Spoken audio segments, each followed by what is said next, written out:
The Northern Territory coroner has found that a dingo was indeed responsible for the death of baby Azaria Chamberlain 32 years ago. The case that divided a nation is finally over, and Azaria's mother has finally been vindicated. Lindy Chamberlain-Creighton joins us now from Darwin. Lindy, thank you very much for joining us this morning. Good morning, Mark.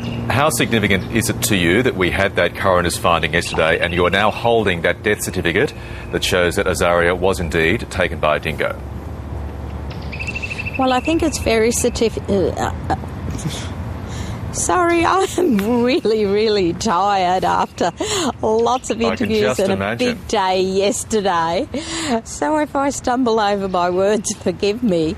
But look, yes, it is really significant because it now means we don't have any more idiots coming back with theories of what happened and trying to reopen the case and blame the people in the tents next door, blame the children, blame Michael, whatever, because there are still people saying, I don't care what the evidence was, I've made up my mind and I don't want to listen to sense.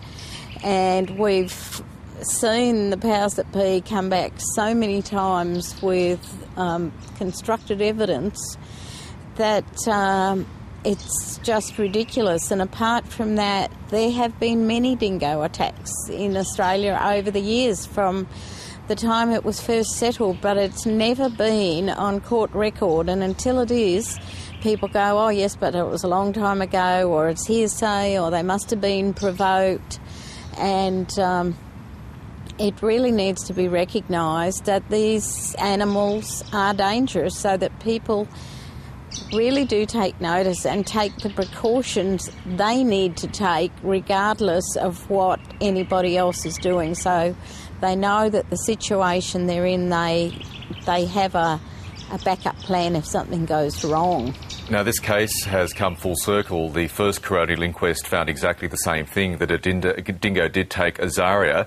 Why do you think so many people in those intervening 32 years simply wouldn't believe you and Michael?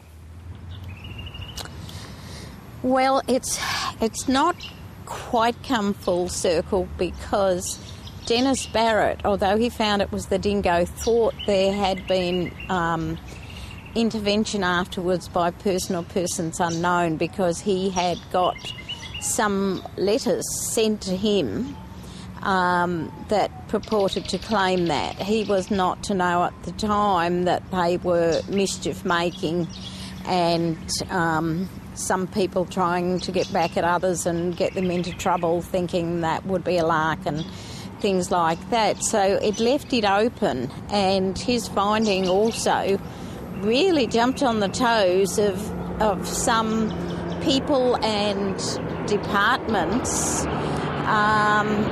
that got their backup.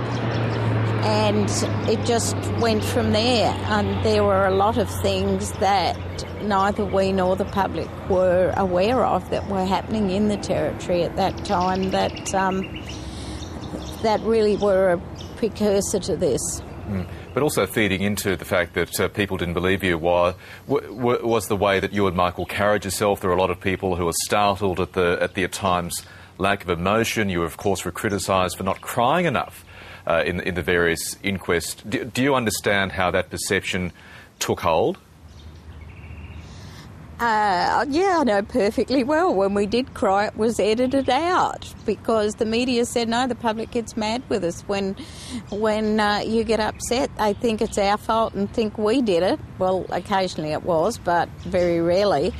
And so it gave the impression that we were very stoic and, no emotion, that sort of thing. And look, it wouldn't have mattered what we did.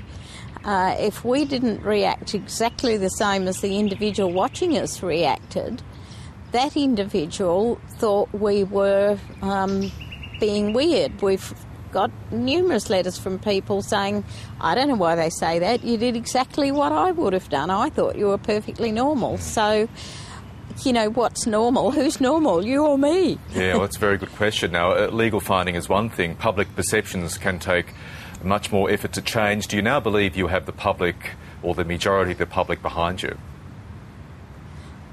I Oh, look, you have a guess at that. I mean,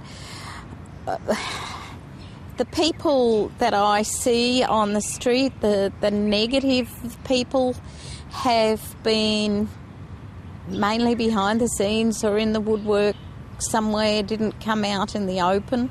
And I think there was much more of that, made of that in the media than perhaps there was around Australia.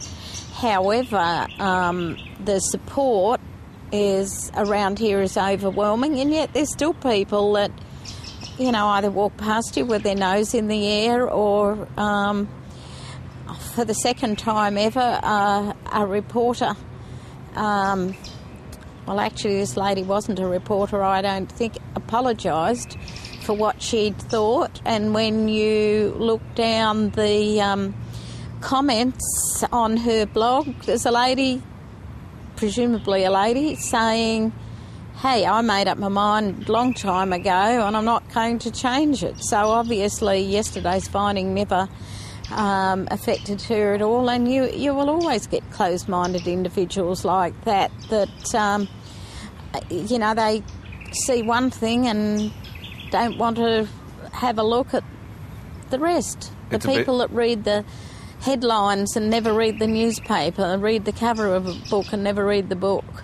It's been a very long 32 years for you. Of course, you did spend some years in jail. Your marriage to Michael collapsed. You've been the target of some extraordinary vitriol over that period. Although you've taken all that into account, you said yesterday you don't really feel angry, and I think a lot of people would be surprised by that. Yes, well, if they want to know what I feel about that, I guess they need to read my next book when it comes out, because I'm writing one on forgiveness. I'm about halfway through. You're coming across as, given what you've gone through, are you coming across as a very, very forgiving person? Well, you know, a lot of people think that forgiveness is for other people, but it's not.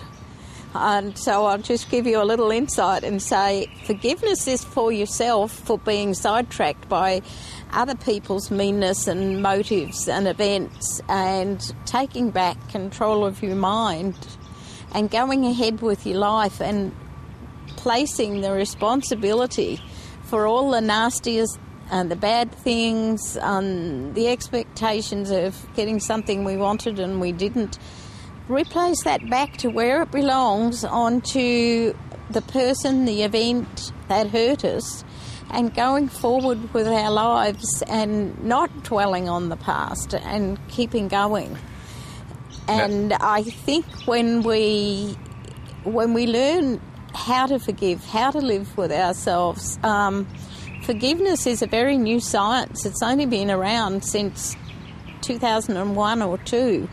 And the studies they are doing are just showing health benefits and lowering blood pressure and heart attacks and all sorts of things. And we're really doing ourselves a disservice if we don't.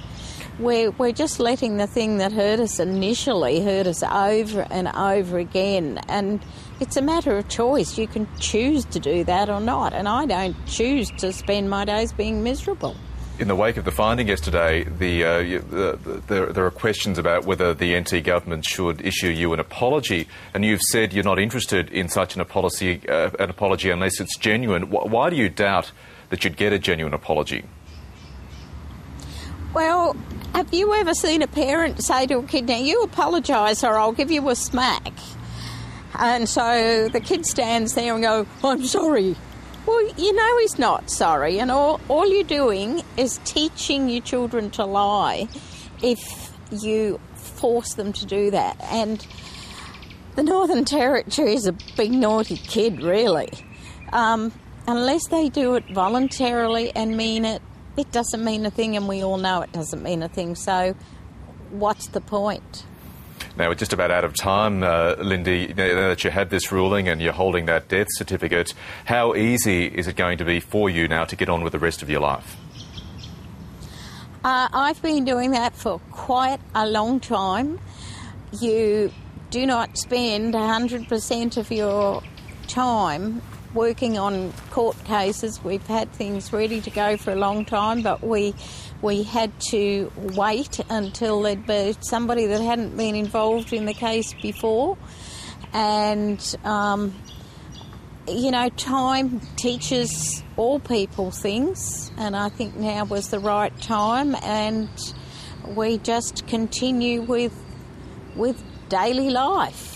And for those people who are, you know, weren't alive at the time and wonder what all the fuss was about, well, they can go in on ebooks and get my book and read it up. Lindy Chamberlain-Creighton in Darwin, thank you very much for your time this morning. Thank you for having me.